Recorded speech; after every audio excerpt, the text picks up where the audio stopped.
والسلام على سيد المرسلين سيدنا محمد وعلى آله وصحبه أجمعين. الله أكبر الله أكبر الله أكبر كبيرا والحمد لله كثيرا وسبحان الله وبحمده بكرة وأصيلا. These are indeed the chantings that we have been chanting with from the beginning of the days of the Hajj, and as we are proceeding to the Musalla for Salat Al Eid. And these are the takbirat that show our submission and gratitude to the mighty Allah Azza wa Jal. And normally in such happy occasions, I would like to address the younger brothers and sisters, my dearest children, the one who are dear to their heart, to the hearts of their parents, and they are the hope of the Muslim Ummah. I want them to understand the essence of Eid Al Adha. What's it all about? Why do we celebrate Eid? Why did we celebrate Eid 2 months ago? And the answer to this would be that Allah Azza wa Jal gave us the chance after each major ibadah, major ritual, to celebrate and enjoy the fact that He have guided us, that He have given us the chance to be engaged in a ta'ah. We concluded 30 days of fasting, and after that we had Eid al-Fitr. Now, as the Ummah have sent a delegation to the old house of Allah Azza wa Jal to make it for Hajj. Yesterday, they were standing on the mountain of Arafah, and Arafah is Hajj. Standing on the mountain of Arafah is Hajj.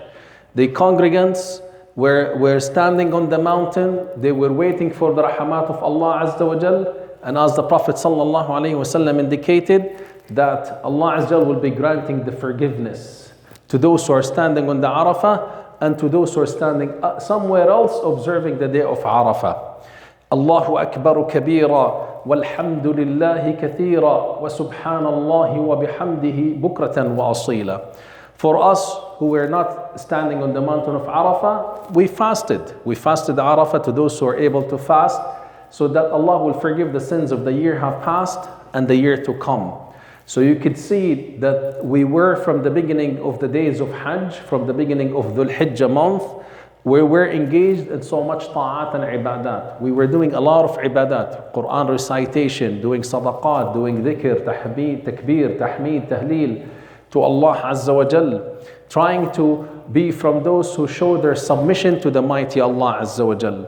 We know that the day of Arafah, the day of Hajj, is so great in the scale of Allah Azza wa Jal. But what we might not be aware of is that the day of Nahr, which is the day we're in today, is greater in value than the day of Arafah. أعظم الأيام, as the Prophet ﷺ indicated, the greatest days of the year is the day of An-Nahr and Yawm al-Qarr, when the Hajjis proceed after that to Mina to throw the jamarat and remember Allah Azza wa Jalla. فَاذْكُرُوا اللَّهَ فِي أَيَّامٍ مَعْدُودَاتٍ فَمَنْ تَعَجَّلَ فِي يَوْمَيْنِ فَلَا إِثْمَ عَلَيْهِ وَمَنْ تَأَخَّرَ فَلَا إِثْمَ عَلَيْهِ لِمَنِ اتَّقَى. So indeed, whether we are in Mina or we are in Brampton, we are still able to observe this great day of ibadah and ta'ah to Allah Azza wa Jal, which is the day of Eid, the day of Nahr, the sacrifice. And this would make us explore the concept of tadhiyah and udhiyah. So what's udhiyah? If you were to look linguistically to the meaning of udhiyah, it's come from tadhiyah, sacrifice. You know, those who sacrifice, they offer something because they want to show submission. And that exactly is the same meaning that was exercised by the two children of Adam. So the concept of tadhiyah is not something new to us as Muslimin. It started from the beginning of life on earth with the two children of Adam.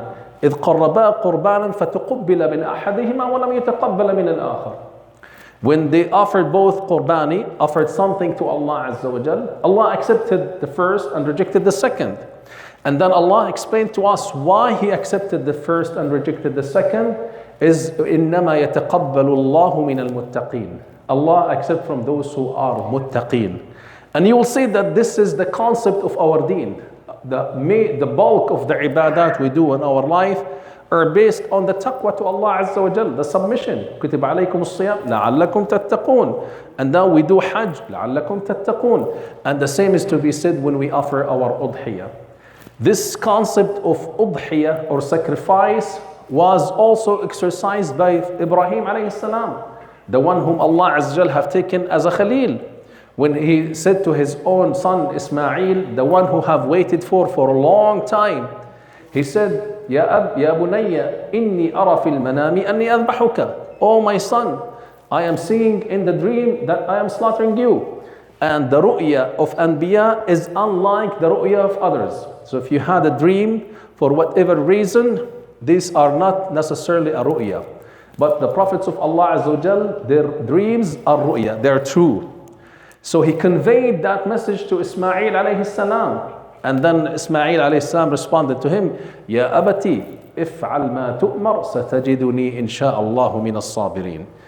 They both surrendered to the فَلَمَّا أَسْلَمَا. When they both surrendered to the will of Allah Azza wa Jal, then Allah Azza wa Jal responded to their submission to him by sending down the lamb that was offered by the child of Adam alayhi salam, which was raised in Al-Jannah to be offered instead of Ibrahim, in Ismail alayhi salam.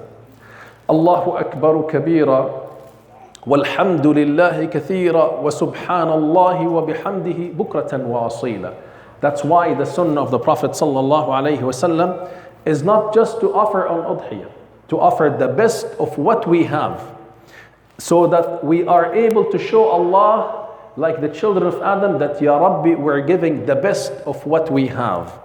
And as Allah Azza wa Jal also mentioned to us in Surah Al-Hajj, لَن يَنَالَ اللَّهَ لُحُومُهَا وَلَا دِمَاؤُهَا وَلَكِنْ يَنَالُهُ التَّقْوَى مِنْكُمْ. Again, it's the concept of taqwa that we need to be mindful about and exercise in our life. So when you look into the ibadat we do in our life, they all have meanings. They're not just happen to be occasions in which we do things that are not appropriate. No, when we celebrate by coming to Allah Azza wa Jal, by showing submission to Him, by showing that Allah, that we are sincere, Ya Rabbi, by surrendering and turning to you. And that's exactly the meaning of Eid Al Adha to us. It's a Eid of celebration, yet also it's a day of submission to the mighty Allah Azza wa Jal. Allahu Akbar kabira, walhamdulillahi kathira, wa subhanallahi wa bihamdihi bukratan wa asila. And the message we need to send out on the day of Eid, whether from the parents to the children or from the family to the surrounding people around us, is that we are true submitters to the mighty Allah Azza wa Jal. Parents, take this as an opportunity to let your children feel the joy and happiness. Ayyam al-Tashriq, ayyam aklin wa shurb wa dhikrillah Azza wa Jal. The days of Tashriq, which we are in right now, today we're the day of Eid, and then the following 3 days are the ayyam al-Tashriq. These are the days in which the Hajjis will be sitting in the camp of Mina to remember Allah Azza wa Jal. So these are the days that we're not supposed to be fasting, but yet we're expected to remember the name of Allah Azza wa Jal. And as families, we need to share this happiness with the people around us, whether they're Muslim or non-Muslims, because we want to show them what Islam is all about, how we care about others around us, how we offer the best of what we have, which is Al-An'am. And by the way, we have a chapter in the Quran called Al-An'am. Why do we have a chapter called Al-An'am in the Quran? Because this is the most precious ni'mah from Allah Azza wa Jal to humans on earth. We're unable to see it nowadays because we have cars and because we have grocery stores. But in the early times, An'am used to provide the livelihood of people. That's why An'am are the most precious commodities for human and to their livelihood. Allahu Akbar kabira, walhamdulillahi kathira, wa subhanallahi wa bihamdihi bukratan wa asila. I conclude by saying that, walillahi alhamd, that we are able to exercise this ibadah of submission to Allah Azza wa Jal. Many of us are able to afford to slaughter and offer an adhiyah. But what we need to be mindful about is, why are we giving our udhiyah? Is it a cultural practice? Is it because everybody else around us is doing udhiyah, so we need socially to follow the trend? Or is it because we want to gain the taqwa from Allah Azza wa Jal. لَن يَنَالَ اللَّهُ لُحُومُهَا وَلَا دِمَاؤُهَا وَلَكِنْ يَنَالُهُ التَّقْوَى مِنْكُمْ. We need to be mindful there are people around the globe from the Muslim Ummah who do not even have an egg to offer as an udhiyah. I was talking to a brother who has family in Gaza, and I thought I could have with his connection a possibility to offer an udhiyah in Gaza. He looked at me and he was angry. He said, "What are you talking about? You're saying to me, I want to offer an udhiyah in Gaza. We do not have even an egg to feed the people in Gaza." This is happening to the Muslim of 2 billion. This is happening to the Ummah who has the assets and the money, the wealth, the treasures, yet they are failing 2 million who are living in a small geographical area. Gaza, as we know, is a very small geographical area. The Israeli apartheid regime have pushed them and confined them to 40% of what Gaza used to be.